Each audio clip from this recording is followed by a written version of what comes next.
আসেন আজকে ফিরে ফিরে আপনাদেরকে সুন্দর একটা পরামর্শ দেই।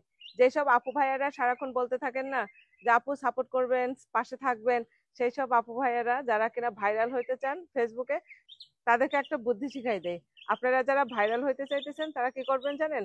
ভিডিও করার সময় দুই একটা ভুলভাল শব্দ বলে দিবেন, তারপরে আর না হলে কেউ জানে না এরকম একটা কথা বলবেন, দেখবেন আপনি কিভাবে ভাইরাল হয়ে যান। কারণ ফেসবুকে কিছু কিছু মানুষ থাকে, তারা কি করে জানেন? তারা সারাক্ষণ বসে থাকে মানুষের ভুল ধরার জন্য। আপনি যদি একটা ভুল কথা বলেন, ভুল শব্দ উচ্চারণ করেন, সেইটারে নিয়ে যে আপনারা কি পচানো পচাবে। তো যাই হোক, কেন বলতেছি এই দুঃখের কথা, অবশ্য আমি ভুলভাল কিছু বলি নাই। আমার সাথে যেটা হয়েছিল সেটা হইতেছে, কিছুদিন আগে আমি একটা ভিডিও দিছিলাম আর বলছিলাম যে আমাদের এখানে অনেক গরম পড়তেছে, 95 ডিগ্রি। তো আমি কিন্তু সেখানে 95 ডিগ্রি শুধু উচ্চারণ করছিলাম, ওখানে কিন্তু আমি বলি নাই যে 95 ডিগ্রি সেলসিয়াস কিংবা 95 ডিগ্রি ফারেনহাইট, এগুলা কোনো কিছু বলি নাই। কিন্তু ওই জায়গায় কিছু শিক্ষিত মানুষজন এসে আমার এই যে কি কি কমেন্ট করছে, একটু এই ভিডিওটাতে যে কমেন্ট গুলা পড়ে আসবেন।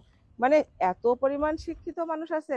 হ্যাঁ, সব গরু ছাগলরা আমেরিকাতে থাকে, আপনার কি মাথা খারাপ হয়ে গেছে আমেরিকাতে যে আপনি কেন 95 ডিগ্রি বললেন? 95 ডিগ্রি থাকলে কি মানুষ বাঁচে নাকি?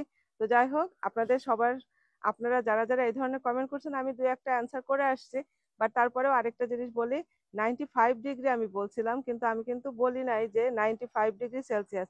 বাংলাদেশে সেলসিয়াস বলা হয় আর আমেরিকাতে বলা হয় ডিগ্রি, 95 ডিগ্রি কিংবা 85 ডিগ্রি, 75 ডিগ্রি ফারেনহাইট। যাই হোক, আপনাদের যাদের যাদের ভুল ধারণা ছিল তাদেরও অ্যান্সার পেয়ে গেছেন। আর ফ্রি ফ্রিতে আপনাদের একটা পরামর্শ দিয়ে গেলাম, আপনারা ভুলভাল যদি কিছু বলে ফেলান তাহলে কিন্তু ভাইরাল হয়ে যাবেন।